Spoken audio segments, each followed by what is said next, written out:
Greater Cincinnati Water Works uses a multi-step treatment process to ensure the water quality is meeting or exceeding state and federal health standards. The first step of the whole process is to get the water from the Ohio River. Bruce Whitteberry, the superintendent of water quality and treatment for Greater Cincinnati Water Works, says it all starts on the Kentucky side.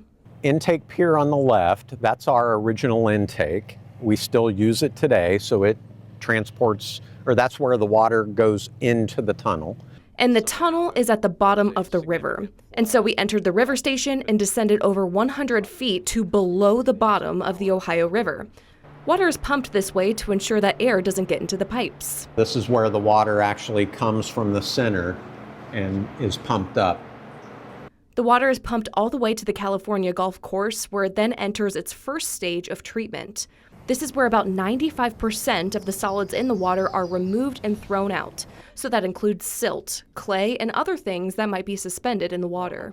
The water then exits from that building and goes into either this reservoir at this end, or there's another reservoir over in that direction. After spending about 2 to 4 days in the reservoirs at the golf course, the water exits through pipes down to the Richard Miller treatment plant, where it goes through its next treatment, rapid sand filtration. The filter building has 47 sand filters, and each one can filter 6 million gallons of water per day, hence why it's called rapid. Water trickles through the sand to further remove particles that weren't successfully removed in the first step.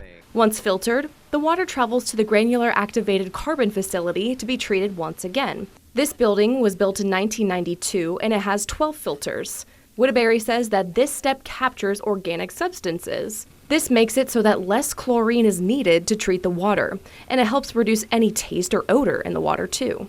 We then made it to our next stop in the treatment process, the ultraviolet disinfection treatment facility. It was built in 2013, and Whitteberry says it protects against chlorine-resistant microorganisms. Each one of these pipes, the center portion there, that's the silver portion that says Sentinel, that's the actual treatment unit.